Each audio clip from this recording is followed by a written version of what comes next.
high-definition production center of Troy University's broadcast and digital network and Troy campuses around the world. This is Troy TrojanVision Weekly. Hello and welcome to Troy TrojanVision Weekly. We're glad you joined us for this look at what's happening in and around Troy University. I'm your host, Aaron Taylor. Well, every semester, Troy University welcomes a visiting ambassador to campus to talk to students about their experiences in the world of diplomacy and foreign policy. This week, the latest ambassador in residence is on campus. Courtney Chandler gives us a look. On Wednesday, Troy University welcomed former U.S. Ambassador David Greenlee by giving him a tour of the Confucius Institute located in Bill Graves. Greenlee served as a former ambassador to Paraguay and Bolivia and will serve as Troy University ambassador in residence this week. I actually spent yesterday, not here, but at Fort Benning, because Troy University has a program there as well. But I actually spent yesterday afternoon interacting with some students from the political science club, and I've talked to a couple of classes, and I'll do more of that later today and tomorrow, and on Friday. Greenlee shared his experience at the Confucius Institute and how Troy University has opened a window into the Chinese culture for students. Well, I just had an orientation, and I'm fascinated by the efforts that's been put into providing a good window into Chinese culture, and I think it's, again, I think the more we understand about each other's cultures, the better chance we have of really understanding each other on other levels. Greenlee will give a public address to the Troy community on February 5th and share what he wants people to take away from his message. Relations with the neighborhood, because I really look at both Canada and the countries to the south of the United States as being part of our neighborhood. And I think it's important that we pay a lot of attention to our neighborhood, and both in national security terms, but in cultural terms and commercial terms. Courtney Chandler, Troy TrojanVision News. Wednesday was the birthday of civil rights icon Rosa Parks, and the museum built in her honor on Troy's Montgomery campus used the day to celebrate the side of Parks that many people didn't get to see. Amy Austin reports from our Trojan News Center in Montgomery. Rosa Parks is an iconic memory to the civil rights movement, but her nieces don't see her as that icon. Shirley McCauley and Sheila McCauley Keys came to the Rosa Parks Museum to read Keys' novel about their aunt's life to celebrate her birthday. I'm so proud of Sheila and Deborah and Elaine, especially the subject of the book of Rosa Parks, of our Auntie Rosa. A perspective that not too many people heard or know about. And museum curator Daniel Neal said the importance of hosting this event is to show that Parks was an everyday person just like the rest of us. To actually remind people who are looking at contemporary events, right, and thinking, how does that lesson from history actually affect my life? If you can recall that these were real folks, then maybe it makes a little more sense to try to figure out how to resist contemporary issues that we're dealing with. Parks' nieces said not only was the book important to show who she was to them, but to commemorate her life on her birthday. Her birthday was very special. We'd have cake, you know, and she liked just a little piece of cake, a little cup of tea, but it was very important to have this done on her birthday to commemorate her birth, her life. February 4th marked Rosa Parks' 102nd birthday. In Montgomery, I'm Amy Austin, Troy TrojanVision News. Throughout the month of February, Troy University education majors are trying to spread the love of reading to local children with lessons about African American history. Samantha Cocan explains. Troy Council Teachers of English and the Troy Public Library will hold a series of African American read-in events during the month of February. The African American Read-In is a national program sponsored by the National Council of Teachers of English. We have a chapter here at Troy, and each year we sponsor an event at the public library. Students in the Department of English will be conducting group and one-on-one reading sessions as a part of the Troy Public Library's after-school tutoring program throughout the month of February. Children have come in, they've read, they've been read to, we've talked about books. I hope to pull in a few older students from the high school because I know there's a need there as well. And I just hope to see it generate an interest in literacy and reading comprehension and a love of books. The goal is to make the celebration of African American literacy a traditional part of Black History Month. Well, literacy concerns us all because literacy affects not only our product as an educator, but also how we function in the world. Everyone works through literacy. It's a literate world. So it makes people feel more confident. It gives them a way to communicate, and it also, I think, enlarges their sense of what the world is. So, whether you're a newcomer, is this your first time? Yesterday was. Or a regular, how long have you been coming here? 4 years. The read-ins are free, and children of all ages and skill levels are invited to take part. The African American Read-In has expanded this year and will be held after school Monday through Thursday from 3:30 until 6 p.m. each week during the month of February. Samantha Kocan, Troy, TrojanVision News. There are many feel that storytelling has become a lost art, and that the younger generation is more interested in technology than hearing stories from the past. Well, this weekend, storytelling came to life on the Trojan Center stage. Sherry Kotzum gives us a look. The Brundage Historical Society presented the Pike Peddler Storytelling Festival this past Friday and Saturday. Veteran storytellers Donald Davis and Barbara McBride Smith were joined by newcomers Tim Lowry and North Carolina's Grammy nominee Josh Goforth. Well, wonderful job by all the storytellers that were here. Of course, some of my heroes like Barbara McBride Smith and Donald Davis. You can't get any better. And then Tim's a wonderful young storyteller as well. So it kind of rung true for me because we're more or less from the same area. So it was a wonderful experience tonight. The kind of stories that were told ranged from stories from their childhood to stories they heard in their communities. Storyteller Barbara McBride Smith told us about her favorite part of storytelling. I think it's getting to relive parts of your own life, parts of your own experience, no matter what kind of a story it is, and seeing that other people appreciate that and that they are reliving parts of their own life. We spoke to a couple of the audience members and asked how they felt about the festival. Loved it. It was so funny, and all of the stories, we really enjoyed it and had a good time. The thing that draws me is just the humor that each colorful character has, just how they portray themselves and their stories. Sherry Kotzum, Troy, TrojanVision News. As Troy University's common reader for this year, Fahrenheit 451 is required reading for all freshmen. But it isn't just Troy's youngest students who are taking an interest in the book. Victoria Sabinina shows us how some Troy University professors are examining the work. On Wednesday, Troy University students and professors gathered for the discussion of Bradbury's Fahrenheit 451 as a part of the English Forum. We talked about the destruction of Ray Bradbury's house and what it means that it was torn down a month ago, how people reacted to that, and what that means in terms of the general themes of the book of Fahrenheit 451. The English Forum is a series of discussions, workshops, and interests in English language and literature.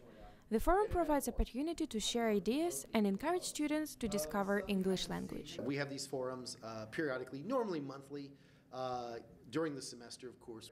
The English department wants students to pay attention to banned books, and Fahrenheit 451 is one of them. One of the reasons that we chose Fahrenheit 451 was not just about the idea of banned books, but that within this idea of banned books is the idea of knowledge being created and destroyed. In Fahrenheit 451, that's a really important theme. And so when we talked about space in this, it had a lot to do with how knowledge is created, how knowledge is destroyed, and where we feel like we keep knowledge when we want to access it. Victoria Sabinina, Troy, TrojanVision News. We'll take a short break, but when we return, we'll get a look at the Trojan football team's first signing class in the Neil Brown era. Stay tuned, we'll be right back. If you store your guns properly, I'll feel safer when I'm playing outside. Safer when walking home. I won't have to tell so many family members. I'm sorry. I won't hear as many scary stories. And I won't have to tell my kids. This isn't a drill. Please. Please, do it for us. Your family, friends, and neighbors are all counting on you. Never let your gun get into the wrong hands. Remember, always. Lock it up. Visit ncpc.org. The warrior spirit, it's in there. Always has been. Now let it out and take the world by fire. Train well and learn what it means to be a Troy Trojan. Walk with confidence, conquer, claim territory, and climb ladders. Know that you have the power to stand alone, but the comfort of knowing that you'll never have to. Discover your inner warrior. Find it at troy.edu/spirit. Now back to Troy TrojanVision News Weekly. Wednesday was National Signing Day for college football, and Troy University finally got a look at new head coach Neil Brown's eagerly anticipated first recruiting class. Jacob Harrison gives us the details. Trojan Athletics held a party Wednesday night to celebrate head football coach Neil Brown's first recruiting class. In total, the football team brought in 22 new Trojans. Excited about the class, very proud of our staff, the work they were able to do in a really a rather short amount of time. Basically had 4 weeks of live recruiting that we could go out and chase this class. The Trojans felt defense was a big priority, signing 14 defensive players, 6 of which will play in the secondary. Coach Brown also felt that local recruiting played a role in the number of signings. 9 guys from the state of Alabama wanted to get back in this state. We've done a really good job over the past 6-7 weeks of reconnecting and reestablishing some relationships with Alabama high school coaches. We signed 5 guys from Georgia, 3 guys from Mississippi, 2 from Florida, South Carolina, and Louisiana. With 9 of his recruits standing over 6'3" and 7 weighing over 260 pounds, head coach Neil Brown said that size played a huge role in this recruiting class. You know, I think if you go through our lineup here, you'll see a lot of length at different positions. The Kemp brothers from Greene County, huge pickups for us. Beat several schools within our conference on those guys. Damian, the offensive lineman, a lot of size, length. He'll be a tackle for us. Guy that I think down the road could be one of the premier tackles in our league. As you start looking at teams now, some teams are going back to having some big guys. So we're going to have some big guys. You know, you go play Wisconsin, you're going to want some big guys. NC State, our first game, they're going to put 3 tight ends and a fullback in there. So you're going to have to, you can't play with just a bunch of DBs. Jacob Harrison, Troy, TrojanVision Sports. And while the football season is still a ways away, the time for baseball and softball is upon us. Last weekend, the teams held their annual Fan Day to get the Trojan Nation pumped up for their seasons. Khadijah Torbert gives us a look. It's that time again for softball and baseball season, and what better way to start the season than with Fan Day? Free food, autographs, fans, and fun. I think it's just an opportunity for the fans to come out and see what our girls have been doing. I mean, we're going to scrimmage after today, but after this event at 2:30, and they'll get a chance to see our girls in action. But also, I've got a great group. I've got 24 amazing kids, and it's a great time for them to meet them and, you know, get to see what kind of person they are, not just athlete, but they're incredible people. And today is Fan Day, so it's a great day to embrace this moment and reflect on all the years and all the plays and all the wins and championships as we get ready to move into 2015. The players and the coaches may think differently about what Fan Day means to them, but one thing that they have in common is the memories. Last year at Fan Day, my junior year, there was a group of little girls that just loved me, and it was my first year here, so they didn't even know me, and they just all wanted to take pictures with me. They all wanted me to sign their posters, and I love that feeling just because I've never really had that feeling before. I'm going to miss all these fans, and it's great to come out here, and they're such a great supporting group of people that I've had. I mean, we've all had next to us for every season since I've been here, and way before since I've been here, but definitely going to miss hearing the crowd on Friday night, and I'm just going to enjoy it while I can. Probably seeing little kids that look up to us. I'd like to, it kind of inspires me because I know I was that guy once. I was that kid.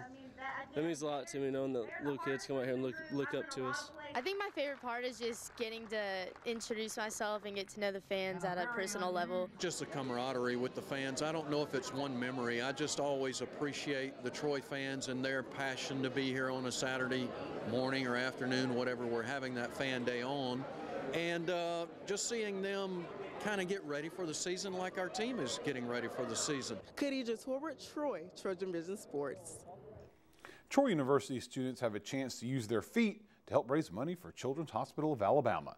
Tuesday night, Troy's Dance Marathon used a fun way to get students involved with their program. Jordan Elston explains. Tuesday night, Troy University students gathered for a night of dancing with Troy Dance Marathon. It's our Dance Marathon interest meeting just to get people interested, hear what's going on. So we're playing Just Dance in Trojan Center and just kind of getting people to just like get the vibe of what we're going to do. We're just going to be dancing all day and all night. You know, it's just going to be lots of fun. So why not dance at an interest meeting? Troy Dance Marathon might seem like they're all about fun and games. However, they're preparing for a big event with an even bigger cause. Dance Marathon itself has been around for years. It's growing across the nation amongst different colleges and universities. It is a fundraiser that college students put forth effort into to raise money for Children's Miracle Network hospitals. Ours benefits Children's of Alabama in Birmingham. Basically, it's just this huge event. It's a year-round fundraiser leading up to the main event. Ours is on February 28th, and it's a marathon of dancing and entertainment and non-stop fun. Children's Community Outreach Coordinator Angie Sherrill says that the hospital is very grateful for all of the support. Troy is we certainly appreciate you all for being part of this and everything. The kids have worked so hard organizing this. It's going to be a very special day. Several of our patient families are involved or will be here, and in fact, we have a guest speaker that will be speaking that night who was a patient of ours as well as a Troy alum, so we're super excited about that. Troy Dance Marathon will host their next interest meeting February 12th at 6:30 p.m. in the Trojan Center Room 212. The Dance Marathon will be on February 28th from 3 p.m. until 11 p.m. And a relatively new student organization on campus is looking for some help from their fellow students.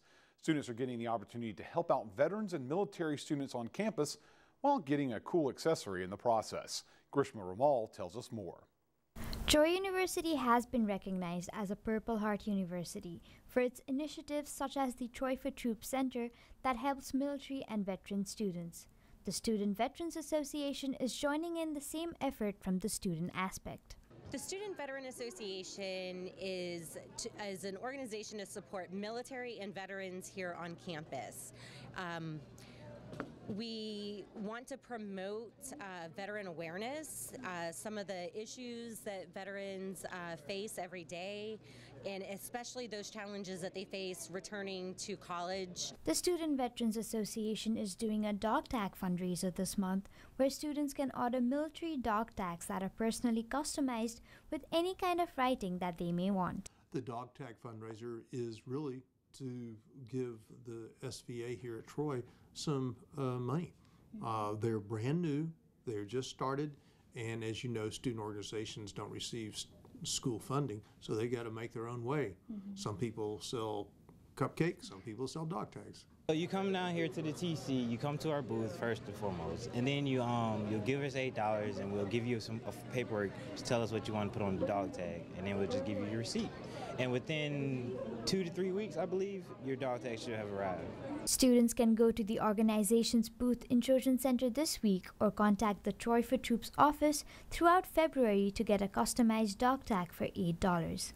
Grishma Ramal, Troy Trojan Vision News. We're going to take another quick break, but when we come back, we'll hear some offerings from our friends at Troy Public Radio. So don't touch that dial. So they say it's a man's world? I don't see anybody's name on it. While they were doing their thing, we slowly changed all that. Today, women can do anything men can do. And there's one thing we're even better at.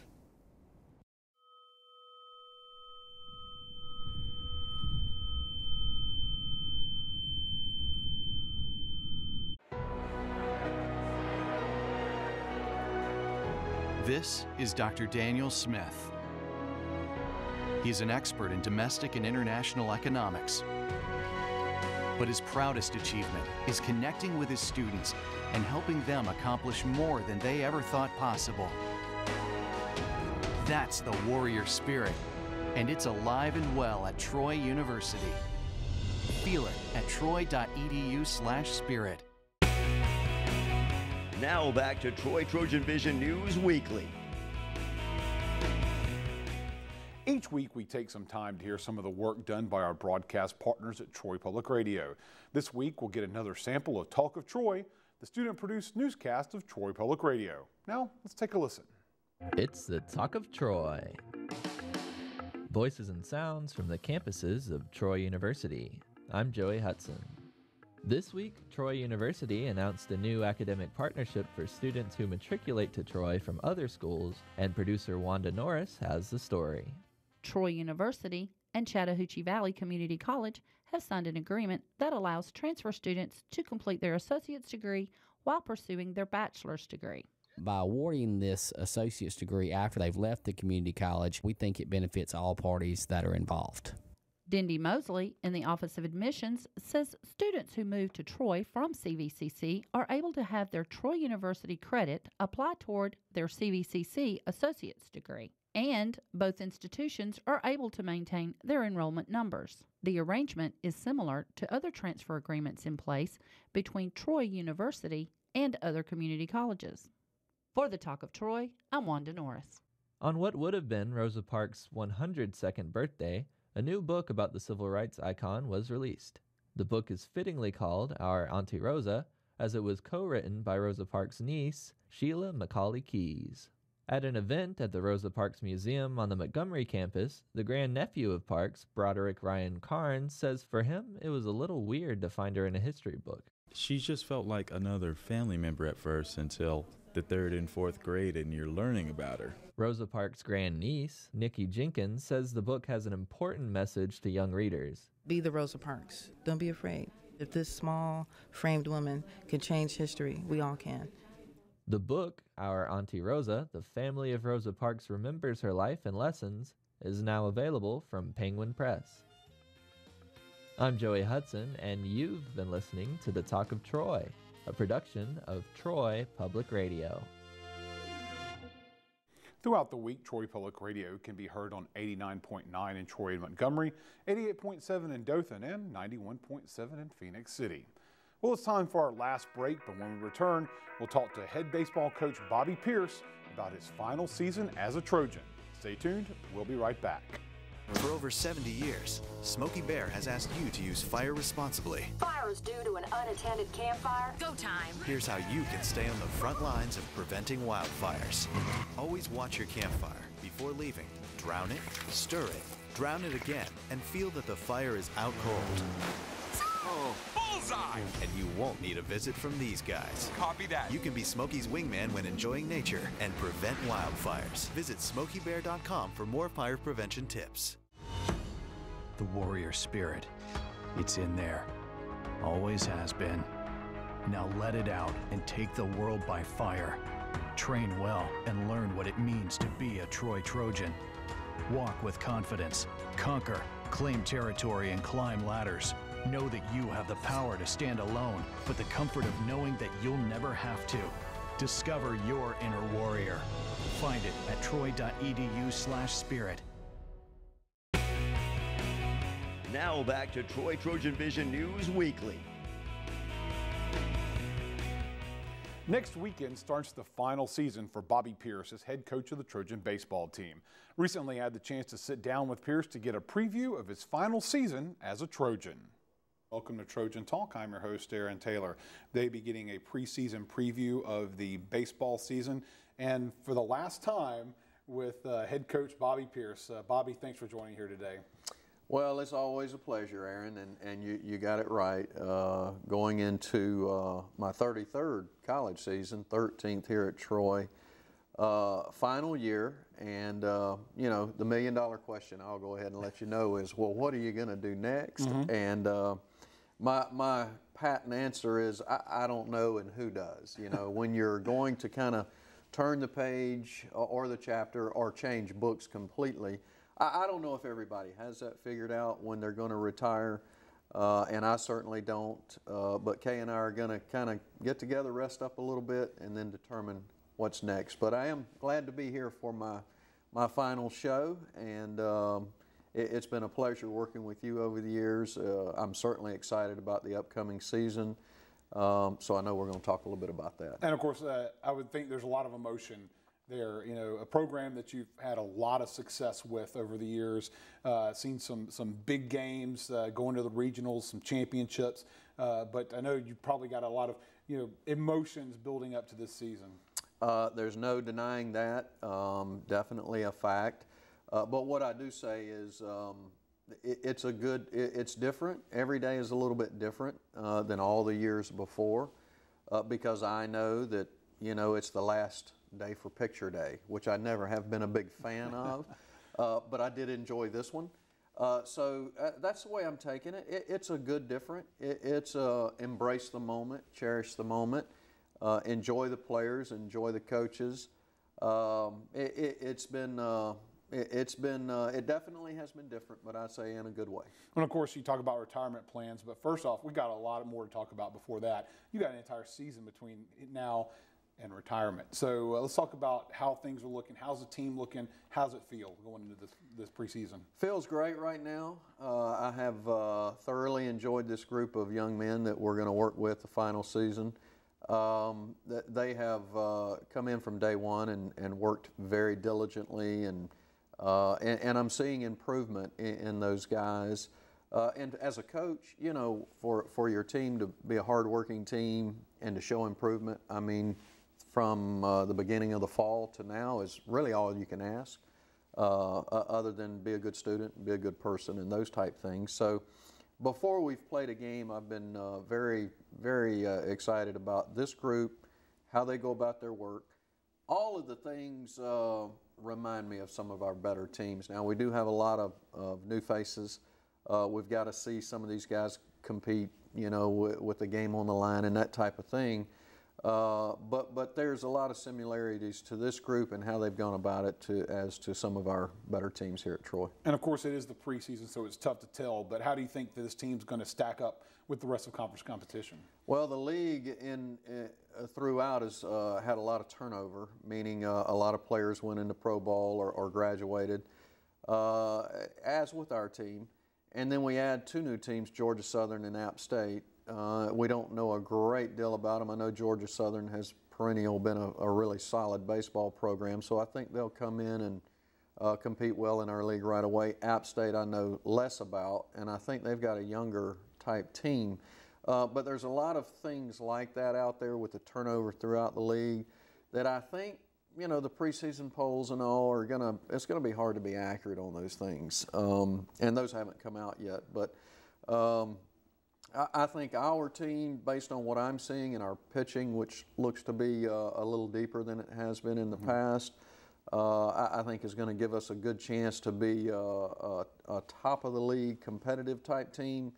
And then they'll have to determine if they're going to be a championship team. And of course they do that by, understanding maturity and having the experience to win close games and winning at home, winning series at home, all the things that kind of go into being a championship club. And of course, hoping that they get that championship, which will be hosted here at Troy this year. So it's a little bonus there at the end of the season for the team if they do well. So no doubt, definitely looking forward to hosting the tournament. You and I were talking about before we came on the last time we hosted, and what a great event it is. There's a lot of great baseball. You have the family night prior to the tournament with the home run derby and the fireworks show. All the academic and athletic awards throughout the season are handed out on that night. And then the 8 best teams in the league come in and start playing from morning until midnight. So it's a great event to host. I feel great that we're getting hosted my final year. It means you don't have to travel.